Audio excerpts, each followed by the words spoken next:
Muy buenas tardes, muy buenos días a todos. Esta es la segunda unidad del curso de Filosofía del Derecho. En esta unidad vamos a abordar el tema de jurisnaturalismo, ¿no? Vamos a abordar su concepto, cuáles son los principales autores que se inscriben en esta tradición y daremos algunas razones para entender que el jurisnaturalismo sigue participando en el debate contemporáneo en torno a la naturaleza del derecho, en torno a la pregunta de qué es el derecho. Para ello, pues para empezar esta unidad, primero debemos recordar que al interior del desarrollo de la comprensión filosófica del fenómeno jurídico, bien sea de una perspectiva crítico-evaluativa o bien sea de una perspectiva puramente descriptiva, a lo largo de la historia han surgido un conjunto de autores, pensadores, entre los cuales, si bien existen importantes diferencias entre ellos, es posible también reconocer que existen líneas comunes que nos permiten construir, ¿no?, de una forma analítica lo que denominamos tradiciones filosóficas. Con esto quiero decir que una tradición filosófica es de cierta manera una etiqueta, ¿no?, a través de la cual pretendemos englobar a un conjunto de autores, un conjunto heterogéneo de autores que comparten cierto aire de familia. Porque la pregunta sería, utilizar una etiqueta como justnaturalismo, ¿a qué apunta? Es decir, ¿de qué manera podemos englobar en un mismo marco autores tan disímiles como Tomás de Aquino, como Kant o como Javier Herbada? De lo que se trata precisamente es de construir un concepto lo suficientemente amplio para que cada uno de estos autores pueda participar, ¿no?, y que al tiempo ese concepto sea útil. Y la utilidad del concepto viene dado por su precisión, ¿no? La finalidad de un concepto es distinguir una cosa de otra. Para eso definimos las cosas. Entonces, de nada vale tener una definición muy general, muy abstracta, que muy poco me dice o que a través del cual es muy poco lo que puedo alcanzar a comprender.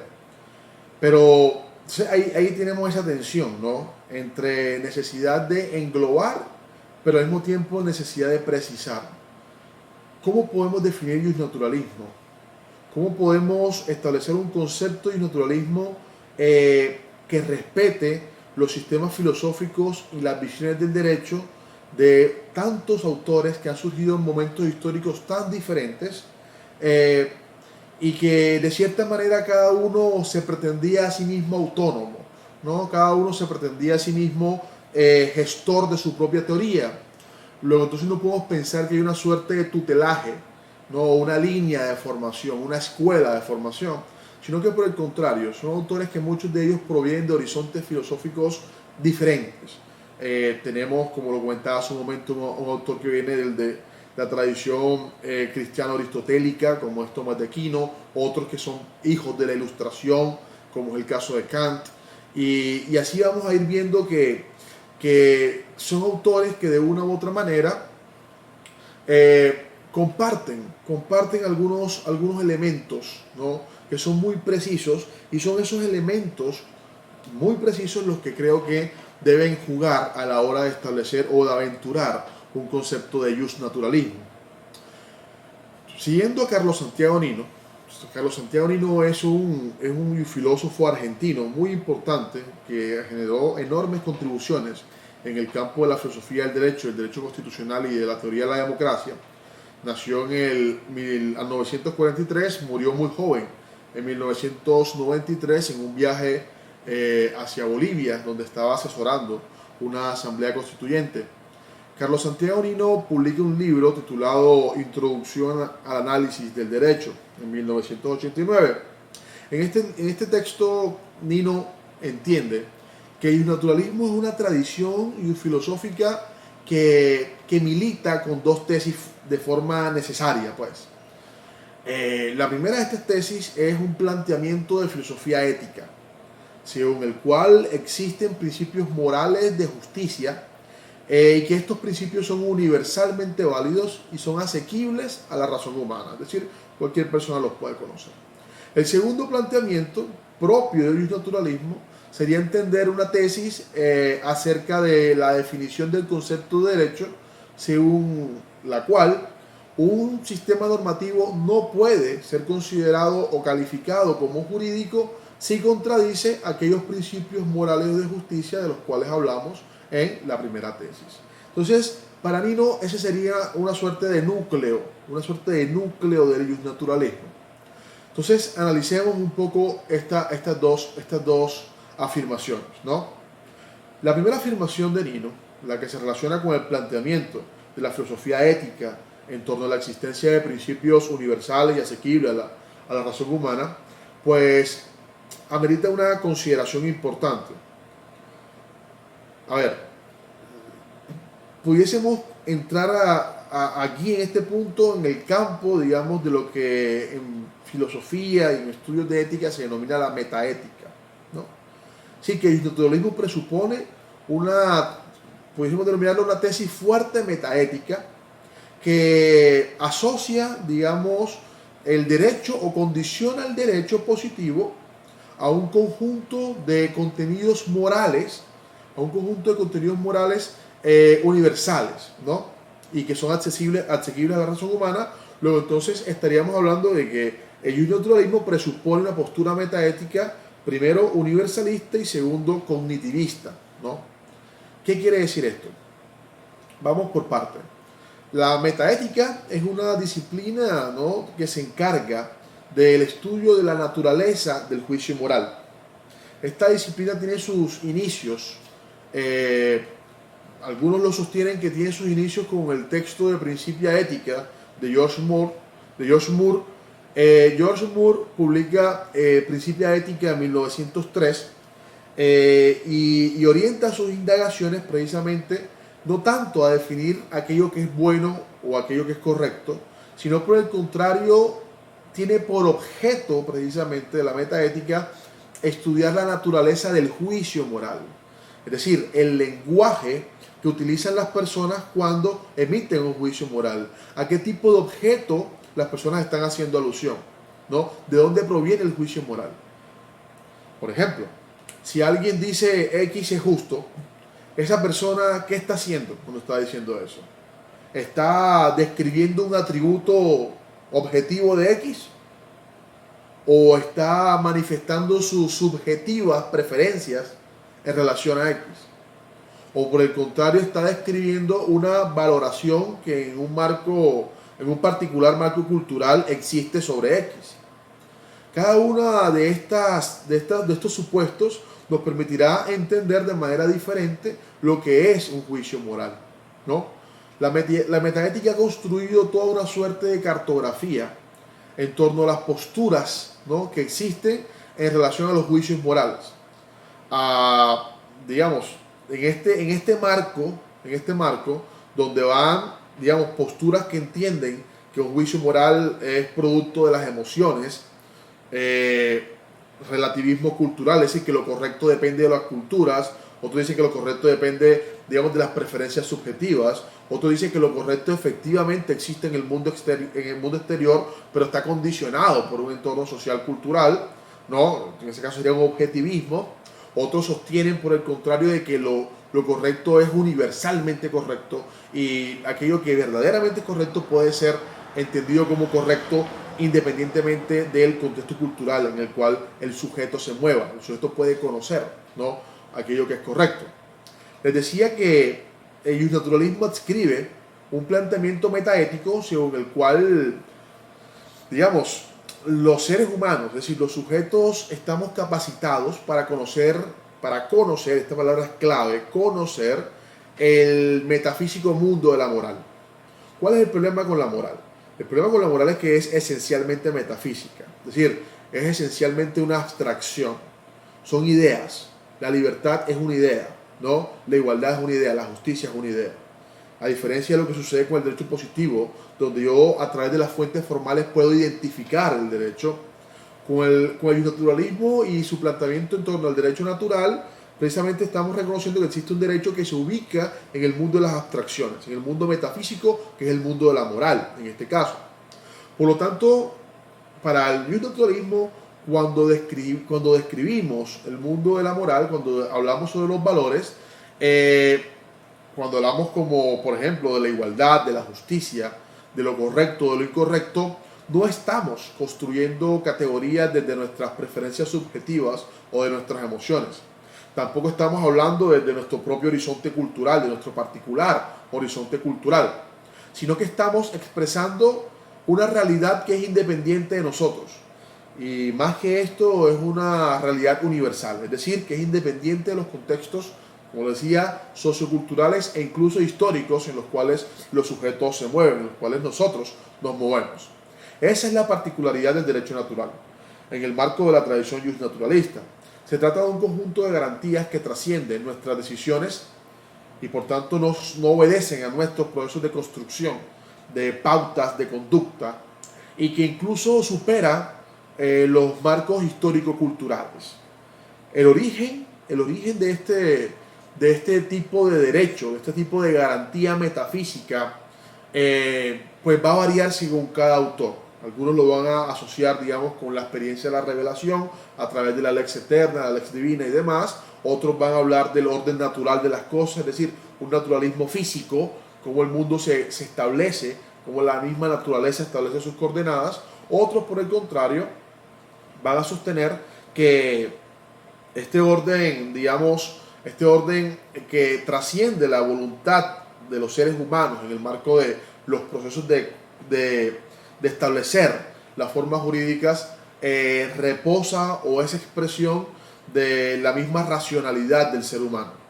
De nuestra condición de seres racionales, eso genera una serie de exigencias jurídicas.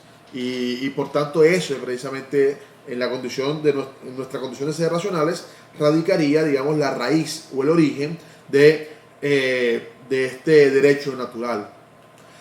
Entonces ahí tenemos la primera tesis un poquito más masticada, esa tesis que nos plantea Nino en relación al primer planteamiento de la filosofía ética, según el cual existen principios de justicia universales y asequibles. Es decir, ya ahí hay un tema, digamos, para discutirlo bastante.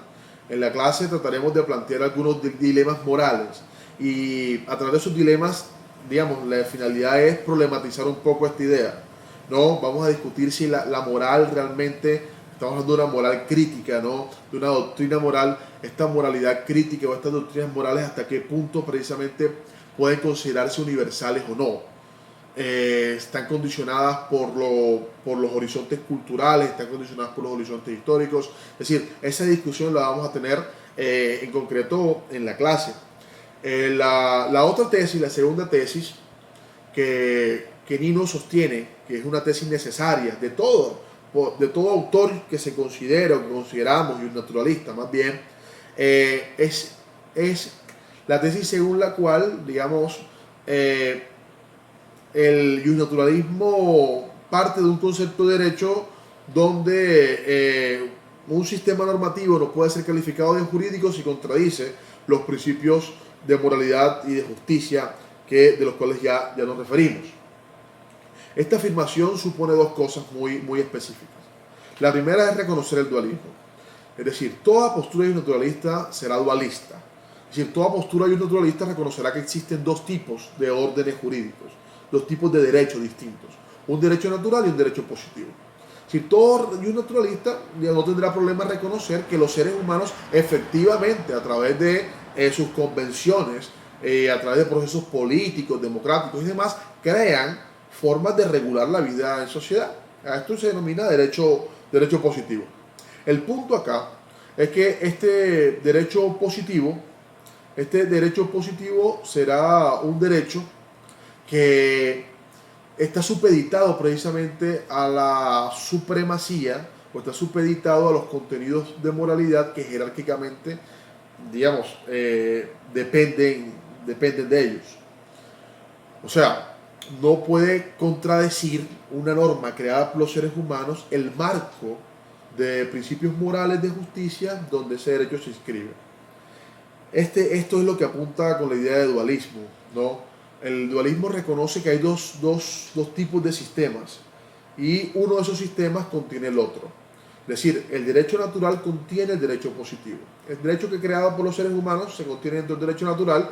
Luego entonces cualquier elemento creado por los seres humanos que contradiga el derecho natural se ubica inmediatamente por fuera de la caracterización o de la calificación de jurídico. Luego entonces no sería jurídico. Y aquí ya vamos viendo lo natural del derecho natural, es decir, por qué se llama derecho natural. De cierta manera, lo natural se opondría a lo construido, ¿no? Lo construido sería el derecho positivo. Y el derecho natural sería un derecho que no estaría mediado por la voluntad de los seres humanos. Es un tipo de derecho que trasciende precisamente los marcos históricos, los marcos sociopolíticos de configuración de lo jurídico. El segundo aspecto que pudiésemos derivar de esto es lo que les comentaba hace un momento, la supremacía. Por una parte entendemos el dualismo, ¿no? Hay dos tipos de derechos, dice el dualismo, uno natural y uno positivo. Uno creado por los hombres y otro que no ha sido creado por los hombres. El origen va a depender del autor, ¿no? De que cada autor va a sostener que el origen de ese derecho natural es distinto.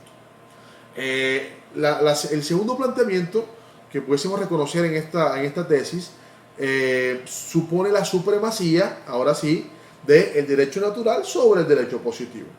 Una cosa es reconocer que son diferentes y el segundo paso es reconocer que uno es más importante que otro. Y más que eso, de lo que se trata es de establecer que el derecho natural, es decir, el horizonte de moralidad, es condición de validez jurídica. Es condición de validez jurídica. Con esto quiero decir precisamente que aquello que se ha dispuesto por los seres humanos que contradiga lo establecido en el derecho natural, sencillamente no puede ser considerado derecho, luego entonces no tiene fuerza vinculante. Entonces ya vamos viendo ahí, digamos, el planteamiento. ¿Cuál es el planteamiento y de qué manera este planteamiento comienza a tomar forma? Hemos expuesto con estas breves palabras lo que consideramos sería el núcleo esencial del justnaturalismo. Por supuesto que este núcleo también está sujeto a la discusión. En algunas de las lecturas de los materiales que les suministré, está en el Classroom del curso, relacionados con esta unidad, vamos a encontrar que hay una autora que discute de frente este tipo de definiciones, porque de cierta manera es una definición que pasa por alto ciertos matices que tienen algunos autores que tienden a ubicarse en el campo de la tradición justnaturalista. El tema ahora es entender, y es lo que viene, ¿no?, en esta clase y en esta y en la próxima, entender de qué manera cada uno de los autores que vamos a ir abordando responden en mayor o en menor medida a este marco, ¿no?, que acabamos de establecer.